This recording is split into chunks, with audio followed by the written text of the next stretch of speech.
In today's video, I'm going to teach you how to use Google Calendar for event planning and coordination. If you're looking to streamline your scheduling process and ensure that all your events run smoothly, Google Calendar is an incredibly useful tool. Let's dive in and see how easy it can be to plan and coordinate events using this platform. First things first, you'll want to head over to the Google Calendar website. Simply open your favorite web browser and search for Google Calendar. Once the search results pop up, click on the first link to take you right to the Google Calendar homepage. If you're not already signed into your Google account, you'll need to do so. Enter your email address into the provided field and then click Next. After that, you'll be prompted to enter your password. Do so carefully and then hit Next again. Once you're logged in, you'll see your calendar spread out in front of you.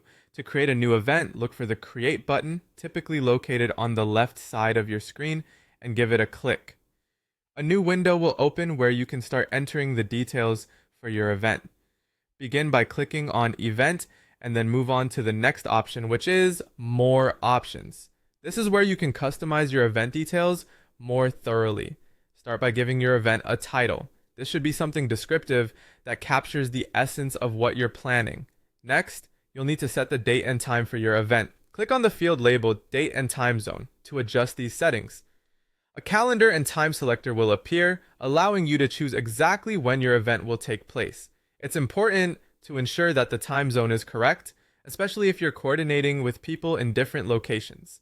If you want others to join you, you can easily add them as guests. Simply click on Add Guest and type in the email addresses of those you'd like to invite. Google Calendar will then send them an invite, helping ensure everyone is on the same page. Once you've entered all the necessary information, double-check everything to make sure it's correct. This prevents any last-minute surprises later on. After you're satisfied with the details, go ahead and hit Save. Doing so will save the event to your calendar and send invites to your guests if you've added them. And there you have it. You've successfully created and coordinated an event using Google Calendar. With its user-friendly design and versatile features, it's an excellent choice for personal or professional event planning. Thanks for watching, and happy planning!